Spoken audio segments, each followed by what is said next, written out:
સુરતના અડાજણ વિસ્તારમાં એક ગાર્ડનમાં રમતી 7 વર્ષની બાળકી સાથે શારીરિક અડપલા કરનાર એક 20 વર્ષીય યુવકને લોકોએ ઝડપી પાડ્યો છે। બાળકીએ તેની માતાને જાણ કરતા આ સમગ્ર ઘટના પ્રકાશમાં આવી હતી। લોકોએ આરોપીને મેથી પાક ચખાડી અડાજણ પોલીસને હવાલે કર્યો હતો। પોલીસે યુવક સામે છેડતીનો ગુનો દાખલ કરી કાયદેસરની કાર્યવાહી હાથ ધરી છે।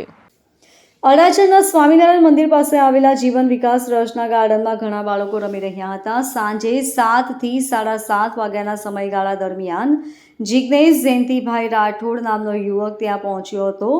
બાળકો સંતાકુકડી રમી રહ્યા હતા ત્યારે જિગ્નેશે એક 7 વર્ષની બાળકીને ઝાડ પાછળ અંધારામાં છુપાઈ જવા કહ્યું। ત્યાં તેણે બાળકી સાથે શારીરિક અડપલા કર્યા। બાળકીએ તાત્કાલિક ત્યાંથી નીકળી જઈ તેની માતાને આખી ઘટના જણાવી। બાળકીની માતાએ અન્ય પુરુષોની મદદથી ગાર્ડનમાં જઈ આરોપી જિગ્નેશ રાઠોડને ઝડપી પાડ્યો। ગુસ્સે ભરાયેલા લોકોએ યુવકને મેથી પાક ચખાડ્યો હતો અને પછી અડાજણ પોલીસને જાણ કરતા પોલીસ ઘટના સ્થળે પહોંચી અને જિગ્નેશની અટકાયત કરી હતી।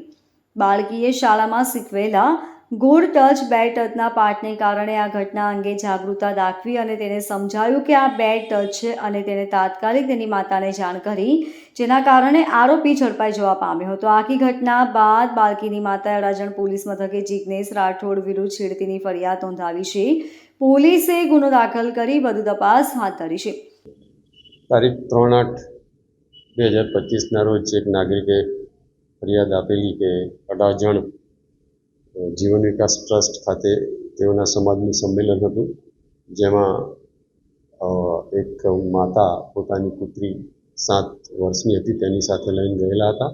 બાળકો રમતા હતા તે દરમિયાન ત્યાં જિગ્નેશ જયંતિભાઈ રાઠોડ નામનો યુવક ત્યાં પહોંચી ગયો હતો અને એ બાળકીને તું અહીંયા છુપાઈ જા અને કોઈ શોધી નહીં શકશે એમ કહી નજીક ખેંચી ગઈ।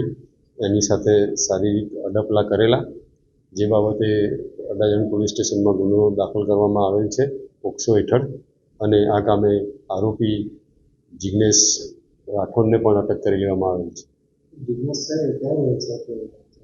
જિગ્નેશ રાઠોડ છે એ શ્રમજીવી છે, એ મજૂરી કામ કરે છે। Bureau report LK star news, Surat.